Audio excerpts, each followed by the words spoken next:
ዛሬ እስራኤላውያንን ባህር ከፍሎ አሻገራቸው። አንደኛ የማይመስል ነገር ቢሆንም እንኳን እና እኔ ምን አገባኝ። ቋስ አውት ነው። ሊከፈት ነው። የሆነ የሥራ በር ሊከፈት ነው። ጳውሎስ እንደዚህ ለቃቃሚ ነው። ጢሞቴዎስ እንደዚህ ለቃቃሚ ነው። ባገለገለ ብር ከሰው እየተቀበለ ነበር ይሰብክ የነበረው። ኬት ነው የመጣው ስታይሉ ራሱ? ከእግዚአብሔር ከአባታችን ከጌታም ከኢየሱስ ክርስቶስ ጸጋና ሰላም ይብዛላችሁ። እንደምናላችሁ። ዛሬም በአዲስ ቪዲዮ ለእናንተ መጥቻለሁ። ቪዲዮ ለብዙዎች እንዲደርስ አድርጉ። በቀጥታ ወደ ቪዲዮ። ኢየሱስ ለአንተ ምንድን ነው ካልከኝ የመኖር አቅሜ ነው፣ የመኖር ኃይሌ ነው። ለኔ ኢየሱስ የኖርኩት ኢየሱስ ስላለኝ የተነፈስኩት የነጋልኝ የቀጠልኩት ኢየሱስ ወደ ህይወቴ ሲመጣ አልጋ ሳልቀይር ነው የተኛሁት፣ ቤት ሳልቀይር ነው ስቄ የወጣሁት። እዛው ቤት ውስጥ ትዝ ይለኛል አይነጋም ጌታ ሆይ ብዬ አውቃለሁ። መኖር ጓጉቼ የመኖር ጉጉቴ ነው ኢየሱስ። ነገ እናፍቄበታለሁ ኢየሱስ። ምፈራውን ነገ የሚናፈቅ ያደረገ ነው ኢየሱስ። መኖር ጓጓው ኢየሱስ ህይወቴ ሲገባ። ኢየሱስ ለኔ የክብር ነፃነቴ፣ ነፃ አወጣኝ ከነበረብኝ ተጽዕኖ፣ ከመርገም ከተለያዩ ስራት ነፃ አወጣኝ። ዕዳዬን ሁሉ የከፈለ የክብር ነፃነቴ ነው ኢየሱስ። አሜን። ክብር ለክርስቶስ ኢየሱስ ይሁን። ይህን ድንቅ ስም ማወጅ ይሁንልን። ባገኘነው እድል ባገኘንበት ቦታ ሁሉ ስለዚህ ስም መናገር ይሁንልን ወገኖች። ይህ ስም አይጠገብም። ኢየሱስ የሚለው ስም ኃይለኛ ስም ነው። የክብር ስም ነው። የጸደቅንበት ስም ነው። ህይወት ያገኘንበት ስም ነው። ከሞት ወደ ዘላለም ህይወት፣ ከድቅድቅ ጨለማ ወደሚደነቅ ብርሃን የመጣንበት ትክክለኛው ስም ኢየሱስ ነው። ከኢየሱስ ወዲያ ክብር የለም። ከኢየሱስ ወዲያ በረከት የለም። ከኢየሱስ ወዲያ መገለጥ የለም። የመጨረሻ የሰማይ በረከት ኢየሱስ ነው። ኢየሱስ አጠገብ ቆሞ ሌላ ነገር ካማረ አልገባም። እግዚአብሔር ልጁን ሰጥቶ ኢየሱስ አጠገብ ሆኖ ምን ልስጥ ሲል አንተ ትበቃኛለህ ነው የሚባለው። ኢየሱስን ይዞት መቼ ነው የምትባርከኝ አይደለም ያለው። በቃ ጨረስኩ፣ አለቀ። ይሄ ነው 4000 ዓመት የተጠበቀ 1440 ዓመት የተተነበየለት የ40ው መጽሐፍ መደምደሚያ፣ የ39ኙ መጽሐፍ መዝጊያ፣ የትንቢት ፍጻሜ፣ የመገለጥ ጥግ ይሄ ነው። ባሪያህን በሰላም ሰጣት። ሃሌሉያ። ከዛም ያልፍባትን ነግሯት ሰውየው ሄደ፣ አልተመለሰም። ሄዳ በቃ አገልግሎት አይደለም መኖር ነው የጨረሰው። ጌታ ኢየሱስ ጌታ ነው። ተሳካለት።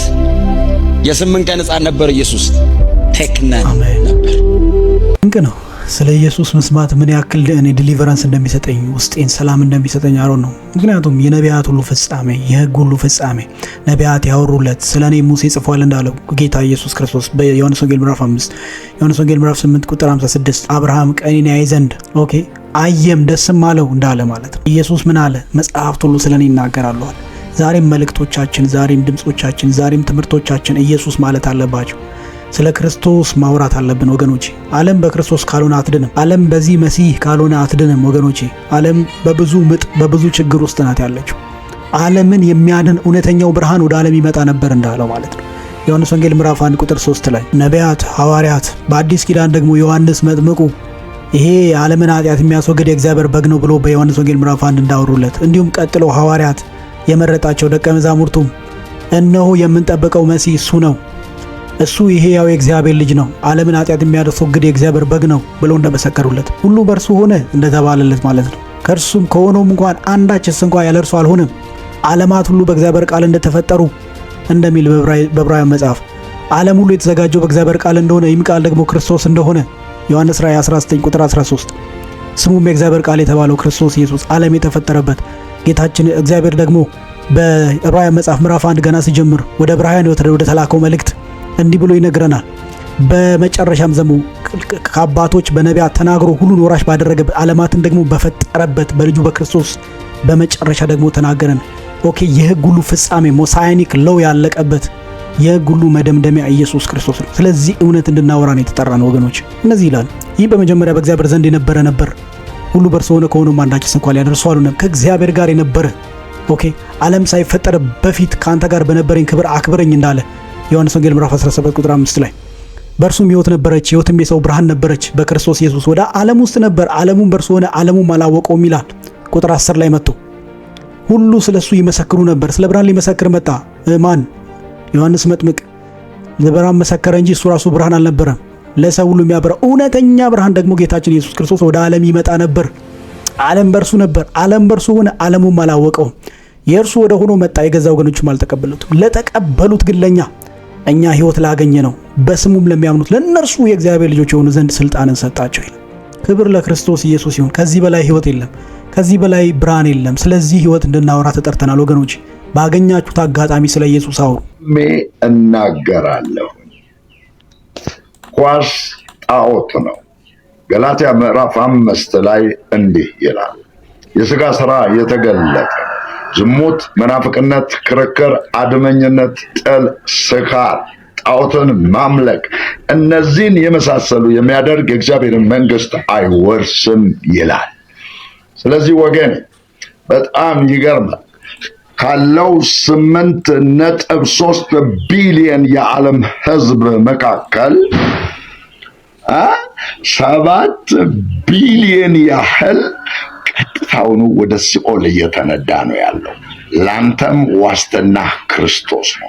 ይህን ወንጌል ኢየሱስ ክርስቶስ አዳኝ የፍቅር ጌታ እንደሆነ ወጥተህ ባትሰብክ ሕዝቅኤል 77 ላይ እንደሚናገረው የደም ተጠያቂ ትሆናለህ። ቤተ ክርስቲያንን ኳስ አዘግቶ በአውሮፓ ቢሆን በአሜሪካ ወጣቱ የት ነው ያለው? ትውልድ የት ነው ያለው? አንተስ የት ነው ያለው? ኢየሱስ ክርስቶስ አዳኝ የፍቅር ጌታ ነው። የእግዚአብሔር ዓላማ፣ የቤተ ክርስቲያንም ዓላማ የገሃነም ደጆች አይችሏትም። ታዲያ በልጁ በክርስቶስ ኢየሱስ ዓለምን መጠቅለል ነው። ሼር፣ ሰብስክራይብ ዲዩት አርጉ። ወንጌል ኢየሱስ ክርስቶስ ያድናል ነው። ወንጌል ይሰበክ። ጌታ ኢየሱስ ይባርክ። ፓስተር በላቸው እንግዲህ ይህ ሰው እንግዲህ ከስንት ነገር ጌታ ፈውሶት ወደ ጌታ ያመጣው መምህር ነው። ጌታ ኢየሱስ ዘመኑን ይባርክ። ነገራችን ላይ በኳስ ፍቅር የተያዘ ትውልድ በጣም አለ። በኳስ ፍቅር ከክርስቶስ ፍቅር በልጦበት ሌሊቱን ሙሉ ሳይጸልይ አይኑን ተክሎ ኳስ ላይ የሚውላለ፣ ፈረንጅ ሲያደንቅ የሚውላለ፣ ፈረንጅ ለተራገጠው እሱ የሚያብድበት የሚገዳደልበት፣ እርስ በርስ የሚወጋጉበት ሆኗል። መሰዳደብ ሆኗል። አንድም ቀን የማያውቀውን ሰው ሲያደንቁ ይውላል። ያወቀውን ግን በሕይወቱ የተረዳውን ያዳነውን ኢየሱስን አያወራለትም፣ አይጸልይለትም፣ ወደ እሱ አይጸልይም፣ ወደ እሱ አይጣራ። ይህ ትውልድ ወደዚህ ክርስቶስ ብርሃን እንዲመጣ አሁንም ጸሎቴ ኢየሱስን ማወቅ እንችል። ኦኬ፣ ከመታወቅ በላይ የሚያልፈውን የእግዚአብሔርን ፍቅር እንደገና እንድናውቅ ጌታ እንዲረዳን ይህን ወጣት ወደዛው እንዲመልስ ነው ጸሎቴ ምኞቴ። ጣሪ እስራኤላውያንን ባህር ከፍሎ አሻገራቸው። አንደኛ የማይመስል ነገር ቢሆንም እንኳ እና እኔ ምን አገባኝ?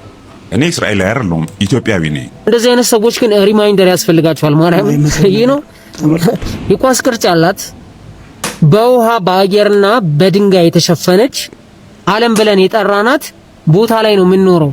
እቺ ዓለም ብለን የጠራናት ቦታ ደግሞ እኔ ምን አገባኝ ይለናል። እውነት ነው፣ ላያገባ ይችላል ወንድሜ። ነገር ግን አንድ ነገር እንድትረዳ ፈልጋለሁ።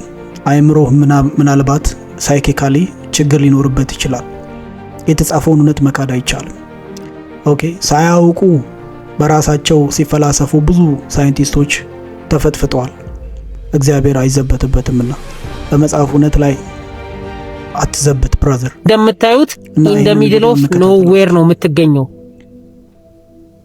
ሰው ሴንስ የማይሰጥ ዓለም ላይ እየኖርን ይሄ ነገር አይመስልም፣ ይሄ ነገር ሴንስ አይሰጥም ምናምን ማለት አይከብድም? ኧረ ተው። እኔ ራሱ ለሰው ብናገር የማይታመን ስቶሪ አለኝ። ግን ያ ስቶሪ እናንተን አልመሰላችሁ ማለት እኔ ላይ ሃፕን አላረገም ማለት አይደለም፣ እኔ ጋር አልተፈጠረም ማለት አይደለም። ኤኒዌይስ ሁለተኛ ያነሳው ሐሳብ ደግሞ አለ። የእስራኤል አምላክ ነው እኛ ኢትዮጵያውያን ምን አገባን የሚልና እንደዛ አይነት ሰዎች ቀስ በቀስ ነው እምነታችሁ የሚሸረሽሩት። መጽሐፍ ቅዱሳችን ላይ ሲጀምር ዘፍጥረት ምዕራፍ 1 ቁጥር 1 ላይ እግዚአብሔር ሰማይና ምድርን ፈጠረ ነው የሚለው እንጂ እስራኤልን ፈጠረ የሚል ነገር የለም፣ ወይ ኢትዮጵያን ፈጠረ የሚል ነገር የለም። እና ደግሞ ሌላ አልጨምርልህ ሮሜ ምዕራፍ 3 ቁጥር 29 ላይ እግዚአብሔር የሁሉም አምላክ እንጂ የአይሁዳን ወይም ደግሞ የእስራኤል ብቻ እንዳልሆነ በግልጽ ተቀምጧል። እና ቢያንስ ታወሩ ለአፋችሁ ለከት ይኑራችሁ። እንግዲህ ማስተዋልን ያበጅለት። አንዳንድ ሰው ይሄው የኒው ኤጅ ሙቭመንት ነው እንግዲህ የምንመለከተው። ይሄ ወንድም በዛ ውስጥ የተጠለቀለቀ ያለ ይመስለኛል። አንዳንድ የሚያወራቸውን ሐሳብ እጋራለታለሁ። ቲክቶክ ላይ በደንብ ፐርፎርም ያደርጋል፣ ደስ የሚሉ ነገሮች አሉት። ግን በዚህ ልክ የእግዚአብሔር ቃል ላይ ድፍረት መጣል ማለት ፋይናሊ ብላስፌመስ ስለሚሆን ቀጥታ ከእግዚአብሔር ነው ባክፋየር የምትደረገው ማለት ነው። እግዚአብሔር ነው የሚነሳብህ። ስለ ቃሉ እውነት እግዚአብሔር ዝም ብሎ አያውቅም። ሰማይና ምድር ቢያልፍ ይሻላል የእግዚአብሔር ቃል ከሚያልፍ። ኦኬ የእግዚአብሔር ቃል ደግሞ ይፈጸም ዘንድ ያስፈልገዋል። ስለዚህ እግዚአብሔር የእስራኤልን አምላክ ምን አገባኝ የምትለው ከሆነ ሁሉንም ዓለማት በእግዚአብሔር ቃል ነው የተዘጋጁት። ዓለም ሁሉ በእግዚአብሔር ቃል ነው የተፈጠረው። ምን ልትለን ነው? እዚህ ጋር ነው የምትስቱት ብዙዎቻችሁ። ኦሪትን ትጠቅሱና የእስራኤል አምላክ ነው እግዚአብሔር ብላችሁ ትላላችሁ። እንኪያስ የእስራኤል አምላክ ከሆነ ስጋ ለብሶ በክርስቶስ በልጅ መልክ የመጣው በሰውነት መልክ የመጣው ያው የእስራኤል አምላክ ራሱ ያህዌ እኮ ነው። ስለዚህ ያ ደግሞ ዓለምን ሁሉ በራሱ ኃጢአት በራሱ ደም ሊዋጅ ሊያነጻ ወደ እግዚአብሔር መንግስት እንደገና ሊመልሰን ከጠፋንበት ሊመልሰን ወደዛ እውነት ሊያመጣን የመጣው በስጋ የተገለጠው ክርስቶስ ኢየሱስ ከአባቶች የመጣው እሱ እኮ ነው። እሱ ነው የእስራኤል አምላክ። እንግዲህ እሱን ነው የተሳደባችሁ ያላችሁትና ክፍያችሁ ከባድ ነው የሚሆነው። እሳቱ ነው የሚበላችሁ ማለት ነው። እንግዲህ አሁን የምንመለከተው ቪዲዮ ከአቤል አቡና ጋር የተያያዘ ነው። አቤል አቡና እንግዲህ አንዳንድ ጊዜ ትክክል የሚሆንበት ነገር እቀበልለታለሁ። ነቢያቱ መቃወም ዙሪያ አሪፍ ነው፣ ግን የሚሰራው አብዛኛውን በጣም ትልቅ ፖለቲካ ነው። ምክንያቱም ክርስቶስንና የእግዚአብሔርን ወንጌል እውነተኛውን የጠራውን ወንጌል ከማስጠበቅ ይልቅ ወንጌል ላልደረሳቸው ሰዎች እንቅፋት ከመሆን ምንም የዘለለ ነገር አይሰራም። እንደገና ደግሞ ትክክል ናቸው፣ አልሳቱም፣ ኦርቶዶክስ ቤተክርስቲያን አልተሳሳተችም ብሎ ነው የሚያምነው። በዛም አልፎ ተርፎ አሁን ደግሞ ገንዘብ አስቀምጦ ገንዘብ አትለምኑ ብሎ የሚከሳቸው ነቢያትን አስቀምጦ አሰልፎ እሱ ደግሞ ባንክ አካውንት ለጥፎ ሲለምን እንመለከተዋለን ማለት ነው። ቲክቶክ አካውንት ላይ ገብታችሁ ማየት ትችላላችሁ። እኔም ከዚህ በፊት ስመክረው ብሎክ አድርጎኛል። አንዳንድ ተገቢ ባልሆነ መንገድ የምንቃወምበትን መንገድ እንወቅ። ሁሉም ስህተቶችን እያወጣን በእግዚአብሔር ቃል እውነት ነው የምናርመው እንጂ የመጣልንን ማውራት የለብንም። ለምሳሌ ሰው ላይ እንከን አናጣም፣ ግን ነቢይ ጥሌ ላይ በእግዚአብሔር ቃል እውነት ስንፈትሸው በእግዚአብሔር ቃል ቅድም እንደሰማችሁት ከኢየሱስ በስተቀር ትምህርት የለውም። ነቢይ ጥሌ ምንም የሚተች ነገር የለውም። እኔ ስለ ነቢይነቱ አያገባኝም። ወንድም ጥሌ ልበለው ወይም መጋቢ ጥሌ ልበለው ኢዝ ኦኬ። ነቢይ ስለተባለ ሁሉ ነቢይ መተቸት አለበት ብሎ ማሰብ የማይምነት ነው። ምክንያቱም በእግዚአብሔር ቃል እውነት ያደጉ ነቢያቶች አሉ። ለምሳሌ ቀጠና 2 ላይ ያሉ በጣም ኃያላን ነቢያት ተነስተዋል። እግዚአብሔር ቃል እውነት ያስነሳቸው ማለት ነቢያት የሉም ብሎ የሚያምን ጅልነት ነው። ጸጋ ስጦታ ይቆማል ሴሴሽኒስት ብለው የሚያምኑትን ያልቀበላቸውም እሱ። ምክንያቱም ኢዝ ፊሎሶፊ ነው፣ የተፈለሰፈ ጉዳይ ነው። የእግዚአብሔር ጸጋ አይቆምም፣ ለቤተ ክርስቲያን የተሰጠ ስጦታ ነው። ስለዚህ እግዚአብሔር ነቢይ አድርጎ ሲያስነሳ ግዴታ ዝም ብለህ እንደመጣለህ እንደ ፓሮት መጮህ የለብም። በእግዚአብሔር ቃል እውነት ነቢይ ልምትሆን ትችላለህ። ሙሴን ጠቅሷል ከዚህ በፊት ለምሳሌ ጥሌ ሙሴን ሲጠቅስ ግን ሙሴ የጠቀሰው ሙሴ ህዝቡን ሊያወጣ ነቢይ ተደርጓል። ከእግዚአብሔርም ይሰማ ነበር። ይህ ሰው ከእግዚአብሔር ቃል ከእግዚአብሔር ድምፅን ይሰማል። እግዚአብሔር የሰማውን ደግሞ ለህዝቡ በቃሉ ያስተላልፋል ማለት ነው። ስለዚህ አሁን ነቢይ ጥሌን የምትተቸው በምን አቅምህ እንደሆነ አሩን ነው፣ በምን ፍላጎት እንዳለ አላውቅም። ብቻ ከቪዲዮ ነው መንፈሳዊ ካድሬ ልክን አዳራሽ ከከፈትክ በኋላ ማነ ጠላውን ጸጋዬ ራስን ፕሮፌት እያልክ ምትጠራ ሙሴም አገልጋዩነቱን ብንተወው እንደ ሰው ሰውን እንዴት ማክበር ያቅታል? እንደ ሰው የሰውን ስሜት፣ የሰውን አቋም፣ የሰውን አመለካከት አክብሮ ማውራት እንዴት ያቅታል? እኔ ይገርመኛል። እነዚህን አገልጋዮች የምትናገርባቸው ነገሮች ሁሉ ባይዘወይ እንደ ዋጋ ትከፍለዋል፣ እንደ ዋጋ ታጭዳታለህ። እያንዳንዷ ቅንጣት እግዚአብሔር ምስክሬ ነው የምታጭደው ዘር ሆኖ መሬት ላይ ይወደቀልህ ነው። እኔ በጣም ነው የማፍረው፣ እኔ በጣም ነው የምሸማቀቀው። አቡናን እንደ አቡና እንኳን መናገር አልፈልግም። አንድ አገልጋይ ነኝ ብሎ ራሱን የሚጠራን ሰው፣ አንድ የእግዚአብሔርን ቃል የሚያወራን ሰው በዚህ ልክ መናገር ከባድ ነው፣ ከባድ ነው። ስፔሻሊ ነቢይ ጥሌ እስኪ የምትነቅፍበት ነገር ካለ አንድ ተናገር ብትባል አንድ አታወጣ። እግዚአብሔር ምስክሬ ነው። ያስከፍልሃል ዋጋ። ዋጋህን አንድ በአንድ ታጭዳለህ። ይሄ እኔ እንደ እግዚአብሔር ሰው የምናገር እውነት ነው። ያስከፍላል። የምትዘራው እውነት ነው። ሰው የዘራውን ያንኑ ያጭዳል። ታጭዳታለህ። አቤል ብዙ ጊዜ ተናግሬያለሁ። ከኔም ጋር ያው ከብዙ ሰዎች ጋር እውነት የሚነግሩን ተው የሚሉ ሰዎችን ኦኬ ይሄ ተሳስታል የሚመክሩን ሰዎችን ብሎክ ታደርጋለህ። ብሎክ በማድረግ ነው ያንተ ምላሽ የሚሰጠው ማለት ነው። እኔ ብቻ አውቃለሁ ትላለህ፣ ትምክት አለ፣ በጣም ትመካለህ። ከዛው ደግሞ ትለምናለህ። ትለምንና ደግሞ ነቢያትን ትቃወማለህ። ነቢያትስ እየለመኑ ተመሳሳይ አይደለ እንዴ አንተ የምትለምነው? እውነተኛ የሆኑትን የምትቃወም ከሆነ ስለዚህ ምንድነው የምንልህ? አንተ የወንጌል ጸር ነው የምንልህ እንጂ የወንጌል ጠላት ነው የምንልህ። ዘወይ ሌሎች የሚተቹ ልጆች አሉ። እውነተኛ ትችት ነው የሚተቹት። ከቃሉ አንፃር ነው የምንተቸው እንጂ እያመጣን ዝም ብለን የምንለፈለፈው ጉዳይ አይደለም ትችትም ቢሆን። ስለዚህ ተስተካከል ብትችል ለራስህ ስትል ማለት ነው። ሊከፈት ነው የሆነ የሥራ በር ሊከፈት ነው። የትዳር በር ሊከፈት ነው። የበረከት በር ይዞ ለመጡ ሊከፈት ነው ይላል። በሩን ነቅሎት ማለት ነው። ጠላት እያየ ሊከፈት ነው። ሟርተኛ እያየ ሊከፈት ነው። ደጋሚ እያየ ሊከፈት ነው። አማኝ ካለ ተቀበል በኢየሱስ ስም። በሩ ተከፈተ። ጌታ ክርስቶስ። እነዚህ ሰዎች ግን ወዴት እየሄዱ ነው? መድኃኒዓለም ሉክ በሩ ተከፈተ፣ ቁልፉን አወጡ። ይሄ ዲሞኒክ ነው። እነዚህ ሰዎች ወዴት እየሄዱ እንዳሉ ተመልከቱ። የሰው በር ገንጥሎ ወይም በሩንም ገንጥሎ ቢሆን ሰው እንዴት በር ገንጥሎ በር ተከፈተ ብሎ ቁልፍ አወጡ? እንደዚህ አይነት መከፈት እኮ በር ተከፈተ ተዘጋ የሚባል አማርኛ የለም በእግዚአብሔር ቃል። እውነት ባይዘው እናንተ ያመጣችሁት ትምህርት ነው። እኔ የሚከፈትና የሚዘጋ በር አላውቅም። የተከፈተ በር ሰጥቻለሁ፣ ማንም ሊዘጋው አይችልም ተብሎ ተጽፏል። አለቀ። የተከፈተ በር በፊቴ ተከፍቷል። እኔ አማኝ በሆንኩበት ቅጽበት የተከፈተ በር ተሰጥቶኛል። ስለዚህ ስለ ምድራዊ ነገር የሚያኩላችሁና የምትታከኩ ሄዳችሁ እባካችሁ የዘመን ፍጻሜ በደረሰ በዚህ ሰዓት ብትነቁ ጥሩ ነው። ለእናንተው ነው ሐሳቤ። ሃሌሉያ። ና እያለ እያስተማረ እኔ በእጃቸው ላይ ሲያስቀምጡ አይቻል። ይንጎራደዳል፣ እዛው በእጁ ይሰጡታል። ምንም አይመስለው። ሃሌሉያ። እና ምንድነው ያለ ሄዳል። ከዚያም ሲሰጠው ይቀበላል ምናምን ማለት ጳውሎስ እንደዚህ ለቃቃሚ ነው። ጢሞቴዎስ እንደዚህ ለቃቃሚ ነው። ባገለገለ ብር ከሰው እየተቀበለ ነበር ይሰብክ የነበረው። ኬት ነው የመጣው ስታይሉ ራሱ። አሜን ብትሉ አይጸናም ጸሎቴ ትንቢቴ። አሜን የሚጸናው በብር ነው። አሁን እጸልያለሁ 100 ብር ያላችሁ እናንተ ብቻ ናችሁ አሜናችሁ የሚጸናው ተብሎ 50 ብር ያለው አሜን ቢልም የማይፈጸምለት ባለ 100 ብሩ አሜን አንድ ቅርጫት ውስጥ አሜን ይሮጥ ተመጣና እዚህ ጋር ነው የሚቀመጠው ቅርጫቱ ወይም ምንጣፍ። እንደዚህ ሆነ አሜን ቦታ ትመለሳል። አሁን ዝርዝር እንታወጣለን።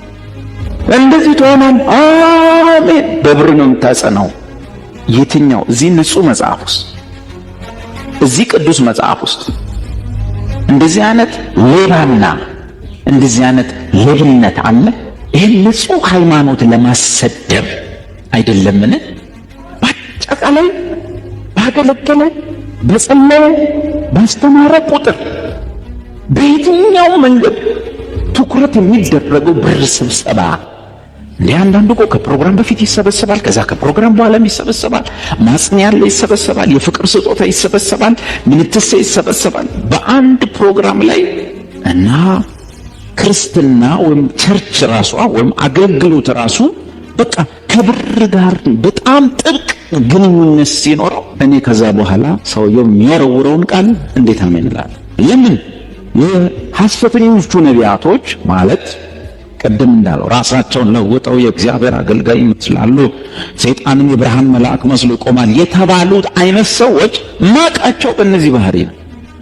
በመብላት ባበላል የተቀቡ ናቸው።